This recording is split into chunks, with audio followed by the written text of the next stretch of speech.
Thank you very much. Welcome, Faith and Ale. I'm usually sitting on that side of the room, not this side of the room, but I'm glad to be here. Jim had to use my computer to start out because his was in the process of downloading something, and it was going to take longer than he expected. But I think everybody's in the Christmas spirit. The music when we came in was very festive. And so I thought it only appropriate to tell you a little Christmas story about this young boy that wanted a new pair of ice skates. And he told his mom and dad he'd really like to have these ice skates for Christmas.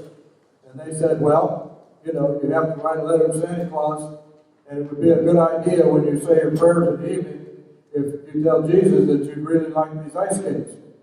So he said, fine. So he went along, and he got very concerned that that might not come true. That he didn't know if Santa Claus would get the letter. He didn't know if the good Lord heard him. He wasn't sure. So one night after everybody had gone to bed, he got up. And in their dining room, they had a nativity scene set up. And he kind of snuck in there, and he got the statue of the Blessed Virgin. And he took that back in his bedroom, and he hid it in the corner of the closet. Then he went over and knelt down to say his prayers. He said, now, good Lord, he said, I know you're supposed to be listening to me, but let me tell you, if you ever want to see your mother again, I better get these ice skates.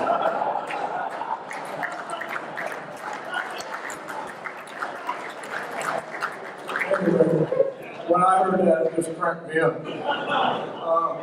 Mike asked me, Jamie and I represent the Southwest Florida Human Trafficking Coalition, which is a pretty large group. But Mike said, why don't you tell people kind of how you got involved? And so it's very brief, but what happened was, like Mike, we go up to the mountains in the summertime, and a year ago we were on our way back from up in North Carolina, and I told my wife, I said, you know, I need to find something interesting to do. I can't play golf all the time. And I said, there's got to be something I can do that makes sense. And I said, I've heard about human trafficking. And I said, somehow I'd like to learn something about it. And maybe I could be helpful. So Martha and I belong to Pope John's, and so, or St. John's now. So we went to church on Sunday, and they announced that on Tuesday evening, there was going to be someone there, and they were going to be talking about human trafficking. And I went, I think you heard it. And I went. And I've been involved ever since. And it's a tremendous organization. Now, let me give you a thought. We're not here to shock you. That's not our goal. But I think you're going to see and hear things that you'll find shocking. What we want to do, is what Jamie and I want to do, is we want to make you aware of what's going on all around us. So if you'll indulge me for a second, I'd like everybody to close your eyes. Just close your eyes and listen to what I'm going to say. Look back when you were a young child and you were in your room sleeping, 10, 12 years old, whatever it was, and all of a sudden it was time to wake you up, and someone came in and they threw the drapes open, they put the blinds up. As you woke up, you saw this bright sunlight coming through the window. And as you looked in that sunlight, what you saw was a lot of dust particles floating in the air, things along that line. When you looked across the dresser, you could see the dust on the dresser. And then, when you looked in the corners, you could even see cobwebs. Now, open your eyes. What I just described to you in that format is exactly what's going on with human trafficking, not only in Southwest Florida, but all over the world. And what we're trying to do is make you aware of what's happening, because what's going to take place, human trafficking is parallel to terrorism. Everybody said, now how does that make any sense? I'll tell you how it makes sense. San Bernardino, California, they saw what those characters were building in the garage. And nobody said anything. Nobody did anything about it. They didn't want to be politically incorrect. They didn't want to get involved. And so those two nut jobs ended up going out and they killed 17 people. Human trafficking is parallel because our citizens are going to be our first line of defense. We want to train you and teach you what's going on, so when you see something, you will say something. You will pick up the phone and call 911, etc. But unless you know what's happening, that's going to be difficult to do. So let's go through and I'm going to try to explain this to you. And then Jamie is with me. And Jamie was a victim. She was trafficked. And she's going to tell you her story and really bring it home for you. First of all, we look at it on a widespread industrial basis. Human trafficking at the present time is the second illegal business in the world. Drugs is number one. 2 is human trafficking. There is between 30 and 35 million slaves. 25% of those are for sexual exploitation. And out of that, what it amounts to is it's a $150 billion business a year. It is absolutely huge. Now, approximately 2 million of that sex trafficking is children. And when we're talking about children, we're talking about age 17 on down. All right? Now, we've all got daughters, we've all got granddaughters, so you're going to be amazed, and this is going on.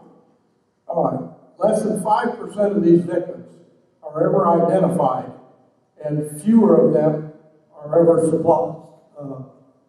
caught up with. In the U.S., we've got 1.5 to 2 million slaves, and that's of all kinds. You'll see what I'm talking about. California is number 1. Texas is number 2. New York is number 3. And Florida is number 4 as far as human trafficking. And in the United States, it's a $12 billion annual business. Now, to give you an idea of what is human trafficking, it has 3 sections. The process action is recruiting, harboring, moving, or obtaining of a person. The second part is the way it's done. And it's done through force, fraud, or coercion. The third thing is what they're being brought into, and that's involuntary servitude, debt bondage, slavery, and sexual exploitation. The main thing we're concerned about here is the sexual exploitation, and especially of children. All right? Florida ranking number 4 of incidents. Reported sex trafficking incidents in Southwest Florida. 1/3 of them are children. Now, I'll give you an idea. This year, since January 1, the coalition has been involved with recovering 16 children and 32 adults. That's so far just this year. So you can see what's happening with the numbers. Top venues of sex trafficking. Where does this come from? Where does this happen? The internet is probably one of the biggest places. But you also have hotels and motels. And most of you will remember, I would say probably 6 months ago in Naples, Florida, they arrested 2 guys. They were sex trafficking some young girls from the Days Inn in downtown Naples, Florida. Now, that starts to give you an idea that there is no boundaries. This touches everybody, every place. And I'll give you some more examples locally of what's going on. So hotels and motels is a big area. Then you have commercial fronts, such as massage parlors, girly bars, these types of things. But then if you go on further, if you go to the truck stops, that's a big place. Because what these traffickers will do is they will come in and they will have a motorhome. And they'll have 1 or 2 girls in a motorhome. They'll be on roadside rest areas on the interstate, but they never stay anywhere too long. They keep moving around. It's hard to catch up with them. But these are some of the venues that take place. You also have brothels. You also have what we call a delivery service. Now, a brothel, for example, we had one probably 9 months ago, East Fort Myers. And a lady went out and purchased a new home, new to her, and she couldn't understand why when she purchased this home, every so often there was a guy knocking on the door, a different guy, coming to the house.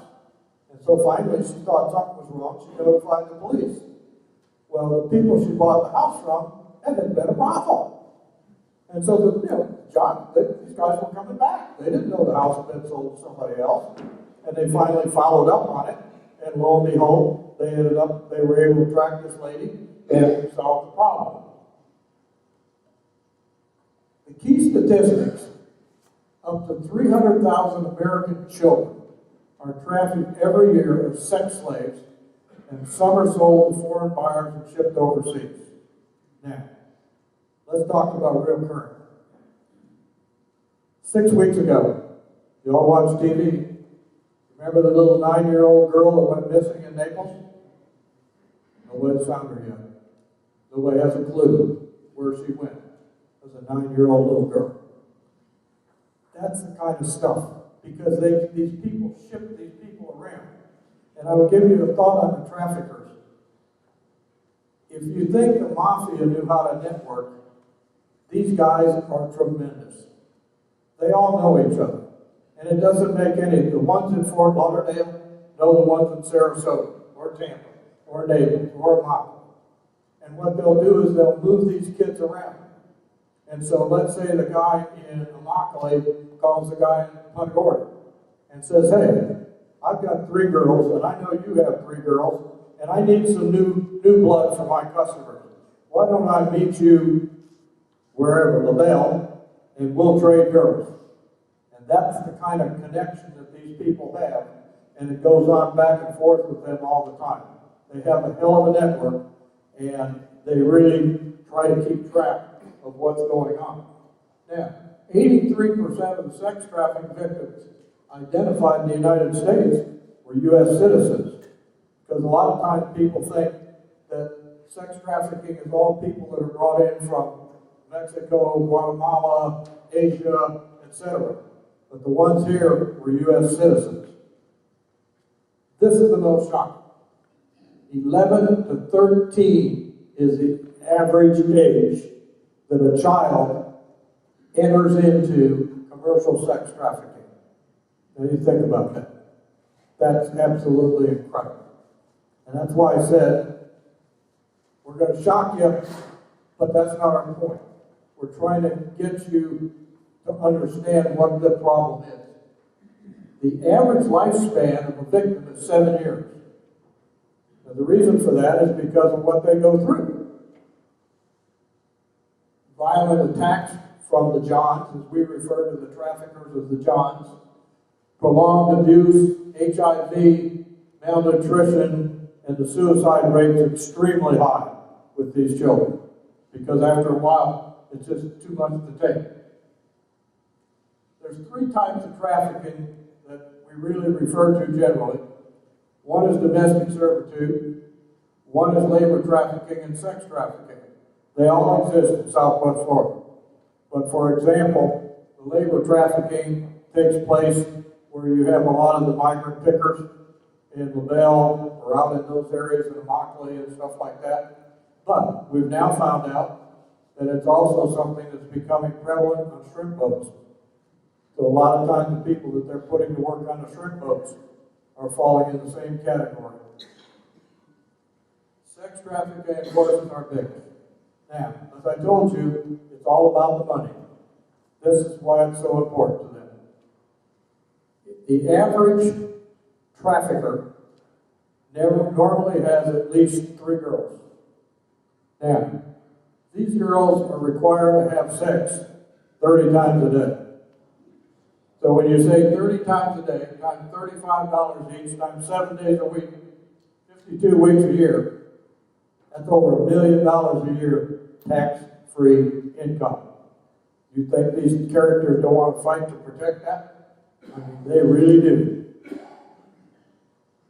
It's actually, back in 2007, the business generated $32 billion. Now it's $150 billion. But at $32 billion, it took in more money than Nike, Google, and Starbucks all combined. So this starts to give you an idea of how big and how strong it is. This is an idea, and we wanted to show you something, and I guarantee you most of you have never seen it, I've never seen it. This is what a page on the internet looks like. There's a section called Backpage. And this is where some of these characters go to. And you also see stuff on Craigslist, where it'll say adults, all this kind of stuff. And what they're talking about is, they'll say body rubs, male escorts, strippers, etc., etc. But when you get involved, and you click on those and you start to communicate, you find out that it's generally kids. Now, here's an example of what a typical ad on the internet could look like. It says, newbie, are you ready to play? If you're looking to unwind after work, give me a call, I'm your girl, etc. That's the kind of stuff that's all over the internet. They also put up things that'll say, no prostitution, all funds or donations, etc., etc.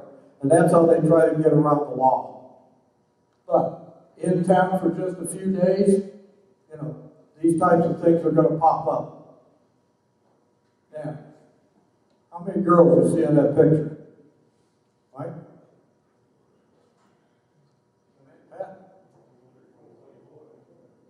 There's 3. 1, 2, 3. Now, what's the difference? That's the progression of a traffic victim over 18 months. In 18 months, that little girl went from looking like this to looking like that. And that gives you an idea why they reach a point and they commit suicide. And this type of stuff. It's unbelievable. Now, this is on the good side of things. Last year in March, the coalition, along with Florida law enforcement, Homeland Security, the FBI, Lee County Sheriff, they're all in it together. They nailed 15 of these suckers in this area. Now, they were from Fort Myers, Bonita Springs, Naples, Immokalee, LaBelle, Lakeland, Miami. Now, if you look at that group, 6 of them are women that were doing the trafficking. And when they rescue some of these, that's how they get some of their information. And so, this guy right here, the girl said he was a bad dude. He was what they call a gorilla. He was the kind of guy that had no qualms of beating him up. He raped him himself. If they got, he'd lock him in bedrooms. If they got out of line, they got smacked around. I mean, he was a bad dude, a gorilla. This particular lady that's right next to him, she was from Bonita Springs. And I told you that one of their methods was called the delivery service. And she had a brothel in her house, and then she also had a delivery service. In a 6-block area in Bonita Springs, she had 20 clients. So she would put the girl in the car, she would drive around Bonita Springs, and she would stop and let the girl go in the house. The girl would be in there 15, 20 minutes, come out, go to the next house. What she did was, she had 2 dogs in the car with her. And so, she also had a picture of a 3rd dog. So the sheriff's department saw this going on, thought this is a little strange. So they pulled up and said, can we help you? What are you looking for? Are you lost? Oh no, she said. She held up a picture of her dog. She said, I've lost my dog, and I think he's somewhere in this neighborhood. And we're going around, we're looking for him. Police, they say, okay, that's fine. So, all right, we'll see if we can see him, and so on. Well, that went on for 2 or 3 times, my understanding. And eventually, dawned on them what was going on, and they backed off, and then they followed her. And they saw what was happening, and that was part of the sting on how she got caught. But then, that's some idea of all of the different things that they do to get across their product and their money. Now, common indicators of a victim. They have poor hygiene, fatigue, malnourished. They have signs of physical abuse. And, you know, it's just incredible. If you'll notice the tattoos. These guys will brand these girls, just like ranchers in Texas brand their cattle. So each one knows which girls belong to who.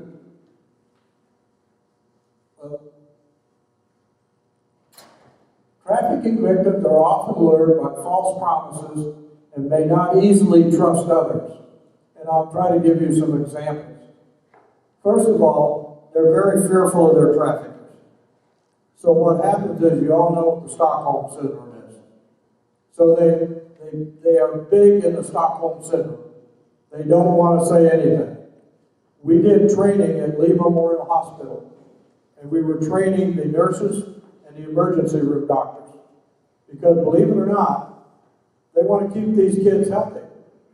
So these guys have plenty of money, so they're not worried about medical insurance. They take them to the emergency room. They get them help. But when we started explaining to the doctors and the nurses what to look for, all of a sudden the doctors were saying, whoa, we probably see 2 or 3 of these cases a week. But they didn't know what it was, because what the trafficker says is, that's my daughter. Or the child will say, that's my mom. Ask my mom, don't ask me. And they won't talk. They're very fearful. So they let the trafficker do the talking, and it made it very hard to identify what situations were. Jamie will probably be able to tell you a little bit more about that. Now, you also have situations where they're unaware of their location, date, time, limited freedom of movement, and so on. That's because, in many cases, these kids are drugged. And when they move them from place to place to place, it doesn't take long when they're drugged not to realize, because here again they're kids, where they are, all these types of things. So it's hard for them to make identification on some of those types of areas. And as it says, they have limited access to medical care, but if they have a problem, they do try to get them fixed. The warning signs are this. Now this will shock you. These kids go to school. When I started hearing this, I thought, what do you mean they go to school? How can they go to school? They go to school. They work at night. That's just the MO of what's going on. So what happens is, they'll have unexplained absences. They'll have less appropriate dress than they did before. Overly tired in class. They might have unexplained money and clothes and things like that. And one of the things that I'll tell you, people say, well, where do they get these kids? 2% are kidnapped. 9% come from the internet. 30% are brought in by family members. So somebody's living here and they're from Guatemala or whatever, and they tell their relative, come on up here, I've got a great job for you, etc., etc. But 59% of the girls that are brought into this are because they are lured into it by friends in school and things along that line. So I'm going to give you the name of a book that I think you really ought to read. It's called The Slave Across the Street. Incredible book. And I'll just tell you briefly. This young lady's dad was an official for one of the big 3M companies in the Detroit area. They lived in an expensive Detroit suburb. So her father moved a lot. He got transferred and he moved a lot. So she was the new girl in town. Well, when these kids go to school and they're the newbie, they don't have any friends yet. So it's always difficult to try to start to make friends. So what happens is, all of a sudden she makes a friend with this boy. Real nice boy. And so finally the boy says, and I'm going to cut this real short because you can read the book. The boy says, I need you to come on. Why don't you come over to my house and study? We'll study together. Well, now all of a sudden she had a friend, and she said, fine, that would be fine. Well, before you know it, he had her in bed, and his cousins and his uncles took all kinds of pictures of him. This is coercion.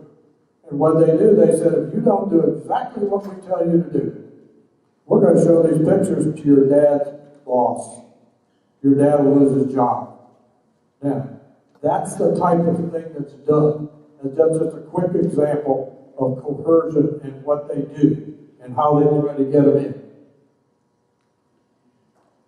Here's what you do. When you see these situations, and even if you're not sure, then what we say is call 911. That's important because they know what to do. They've had a lot of training. We also do training with firefighters, police, hotel, motel managers. We're having classes now. We're teaching them, the innkeepers, the maids, everybody, what to look out for and what to watch for. Because it's the citizenry is the ones that's going to be on the first line. You're all the ones that are going to see it.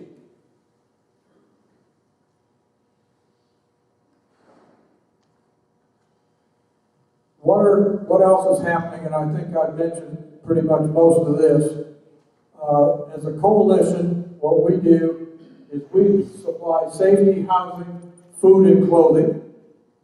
We supply legal assistance, victims advocates when they go and find them, housing, Medicare, medical health services, trauma recovery.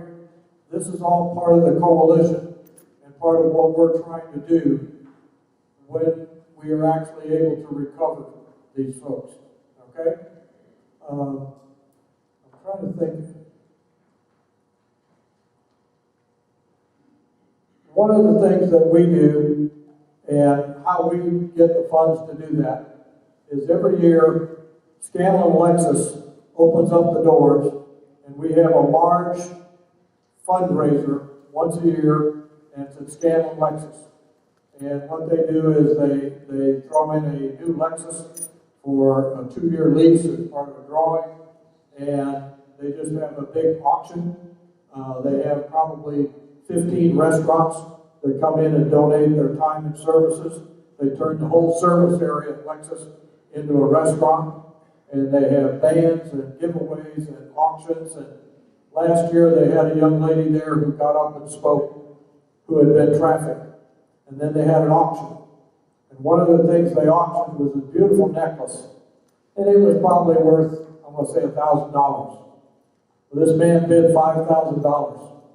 And he won the necklace.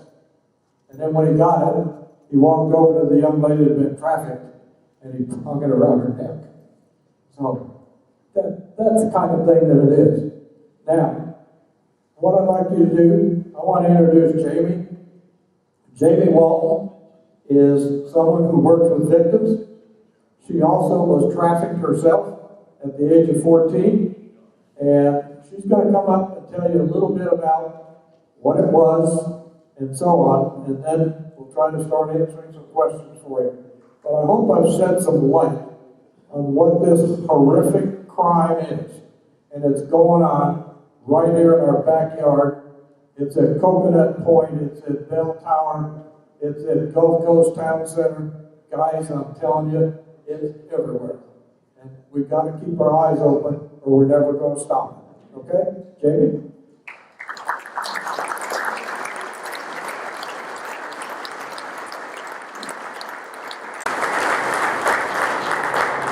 Thank you, Dennis.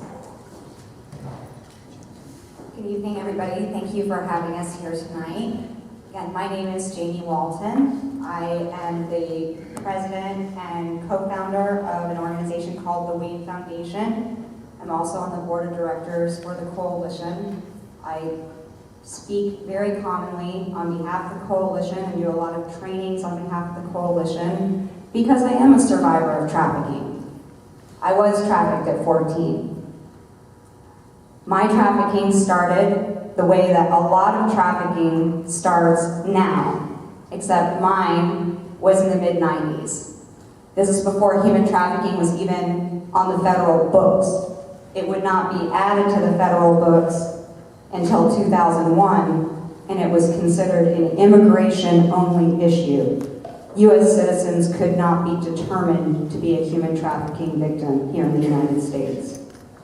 So, when I was 13, I met my trafficker online. I lived in a single home, being raised by my mom, and she was an addict.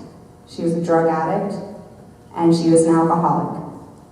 In fact, I just got back from Nashville from putting her in rehab.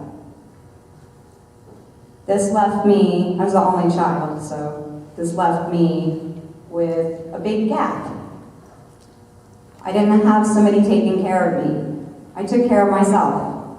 I took care of myself a lot. And then on top of that, I had years and years and years of abuse. My mother was very physically abusive towards me, and I was sexually molested by 5 different people before I was 12.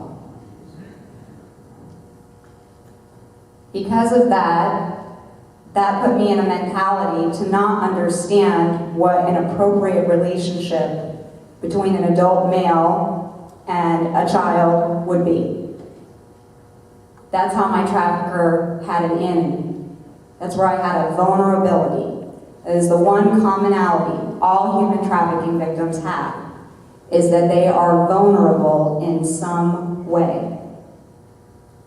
So when I met my trafficker online, we talked for a long time.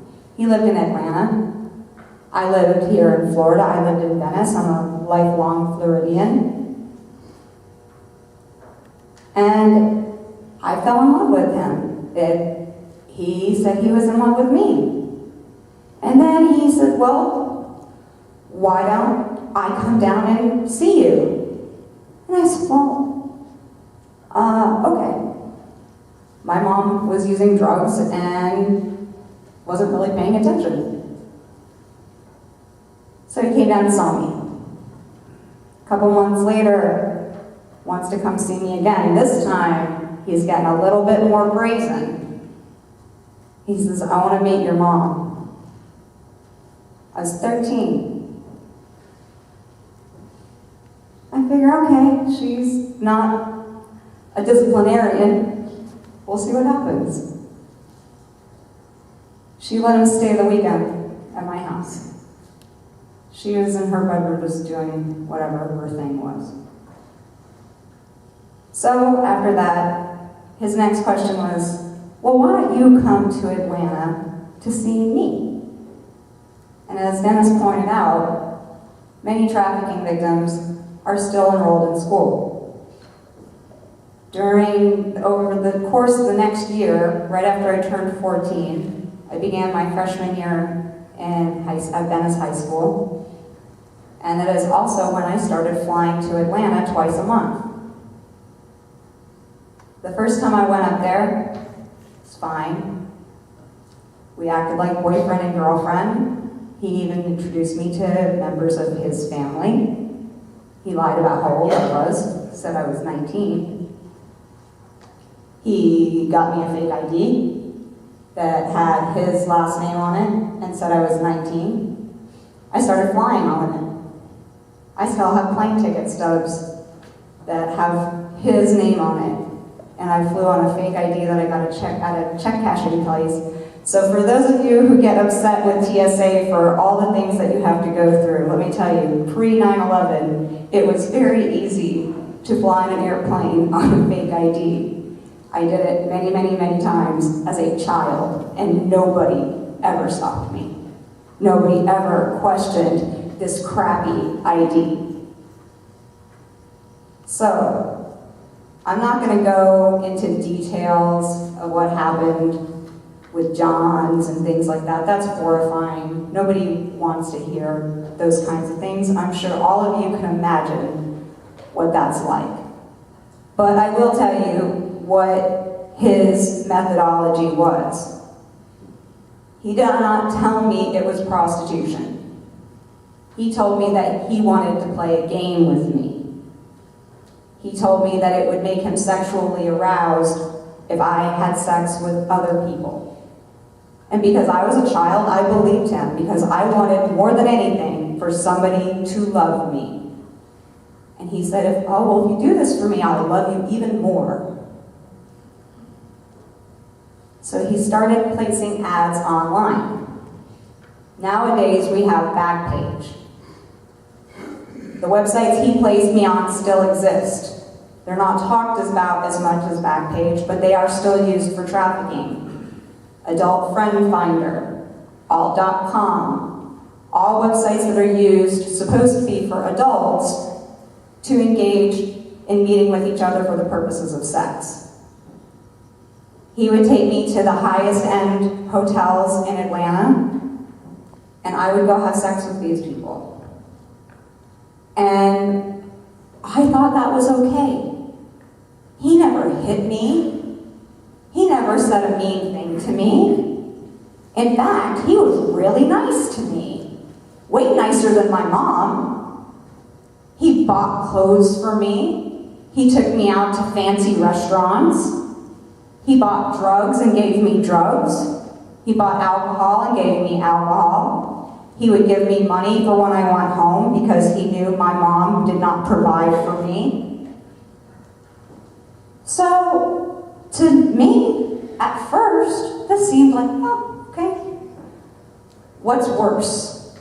At least with him, I feel good most of the time. With her, I feel bad all the time. And that's what he used. He says, oh, you're my fiance. I'm gonna marry you. I'm gonna take you away from your abusive mom. I'm gonna get you away from her.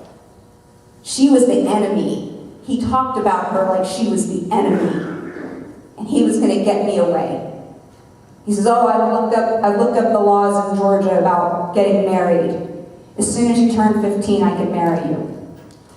And I have no doubt he probably would have married me and kept prostituting me. But I got very lucky. I didn't, as Dennis pointed out, I did not disclose what was happening to me to anyone. My mom was aware of the fact that I was flying to Atlanta to be with a 46-year-old man. I thought he was 36, but it turned out he was 46. He freaked out when I looked at his driver's license. So, I did finally, after about 6 months or so, tell somebody. I had a neighbor who is one of my best friends. And luckily for me, I believe this, luckily for me, he was a male that I had respect for. And I told him, I said, you know, when I go to Atlanta, this guy, he's got me having sex with other people. He says that he likes it, but I don't like it. I don't really want to do that. But he says that he loves me, so is that okay? And he did the best thing anyone could ever do. He wasn't judgmental. He didn't freak out like, oh my God, what's happening? He just said to me, do you understand that if a man loved you, he would never, ever ask you to do anything like that? A real man would never want his wife or his girlfriend to go through something like that. And that's all he said. That was the end of the conversation. But that perspective that I had never had before was introduced to me by somebody I respected. And that perspective stayed with me for the next few months as I went back to Atlanta. And every time I was with a John, I would think about that. He doesn't really love you. It's not real. And eventually, and this is not common, I made the choice, as soon as I turned 15, not to go back to Atlanta. I called him and I said, I'm never coming back. I can't do this anymore. Now, what are his options? He can come kidnap me. That's not going to happen.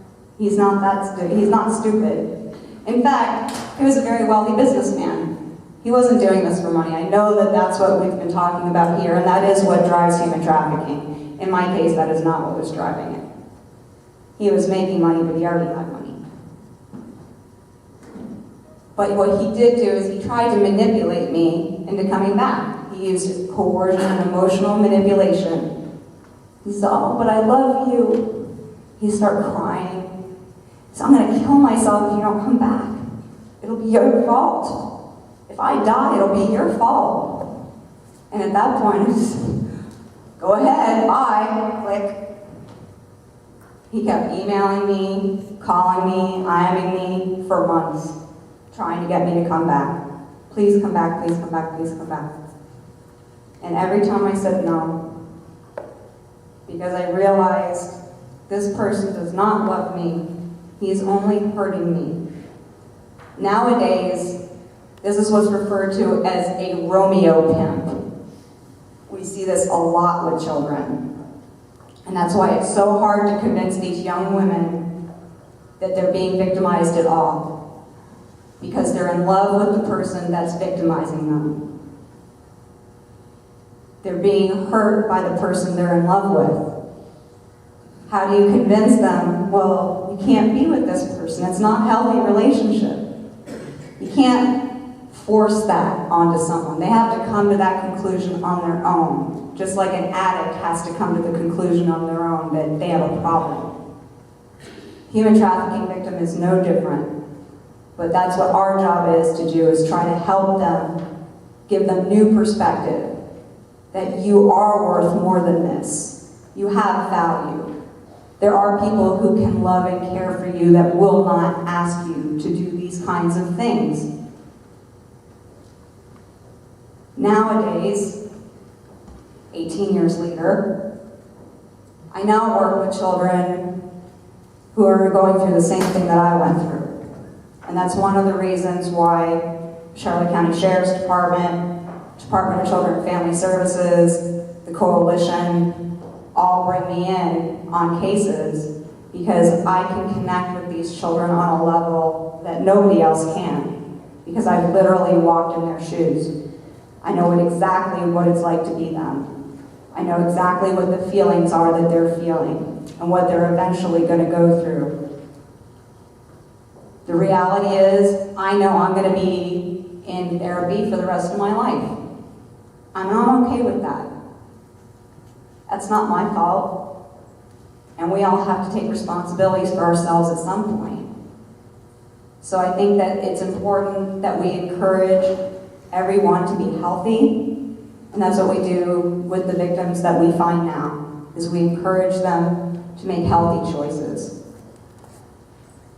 I'm going to go ahead and wrap this up so that we can leave time for questions. But I would like to go ahead and say that one of the things about my case that bothers me the most to this day, and one of the things that I'm trying to combat now, is children being missed. The reality was, I called law enforcement on my mom dozens of times after she beat me, and they said it was my fault, that I would go to jail, that I would be taken and Baker acted and sent to a county mental health facility, because she's the parent. The kid's not being believed. It wouldn't matter if I told them, well, she's got drugs in the house. She's got track marks on her arms. They didn't care. Just recently, one of the heads of DCF asked if they could open my DCF case file and look at my case file and use it for a training to show what not to do. When that happened, they had some questions for me. And they came back with a question that I didn't even realize had happened. There was an investigation into me while I was being trafficked. The determination by the caseworker on that case was that my mom was trying her best. I was a delinquent child with an older boyfriend. There was nothing they could do, case closed. Let's make sure that there are no more children that have that happen. Because pulling yourself out of that situation is a huge rarity. I am very lucky to be standing here. I am only standing here by the grace of God. So thank you very much, everybody. I hope that we can answer your questions as best as possible.